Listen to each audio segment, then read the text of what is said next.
నిజాన్ని చెప్పడానికే కాదు, నిజాన్ని ఒప్పుకోవడానికి కూడా ఎంతో ధైర్యం కావాలి.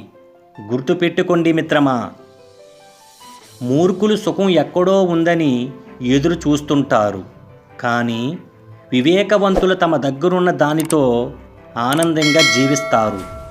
గుర్తుపెట్టుకోండి మిత్రమా, ఈ సృష్టిలో అత్యంత సమయపాలన కలది ఒక్క మృత్యువు మాత్రమే.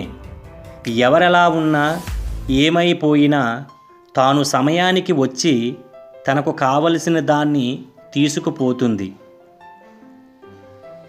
జీవితం విసుగు పుట్టడానికి 1000 కారణాలు ఉన్నప్పటికీ జీవిస్తున్నందుకు ఒకే ఒక కారణం, రేపటి రోజు ఎలా ఉండదు అనే ఒకే ఒక్క నమ్మకం.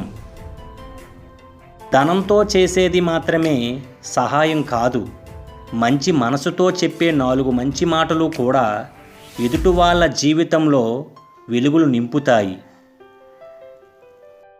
నీ వెనుకున్న జీవితం కంటే నీ ముందున్న జీవితం అత్యంత విలువైనది.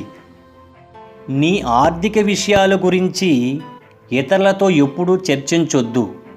నువ్వు మంచి స్థాయిలో ఉంటే అది నీపై ఈర్ష్యకు దారితీస్తుంది.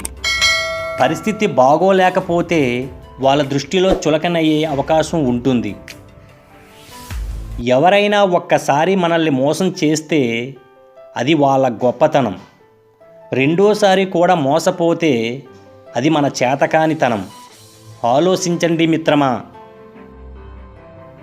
మనిషిలా బతికేది తల్లి గర్భంలో ఉన్నంతకాలమే. ఎందుకంటే అక్కడ ఎవరూ తప్పు చేయరు. చుట్టూ చీకటి ఉన్నా భయం వెయ్యదు. దేనిపైన ఆశ ఉండదు. నాది అనే స్వార్థం ఉండదు. ఎప్పుడూ ప్రశాంతంగానే ఉంటుంది. అందుకే అంటారు, మనిషి చూసిన గుడి తల్లి గర్భం మాత్రమే అని. 100 ఎకరాల భూమిని కొంటున్న మనిషిని చూసి శ్మశానం నవ్వుతుంది.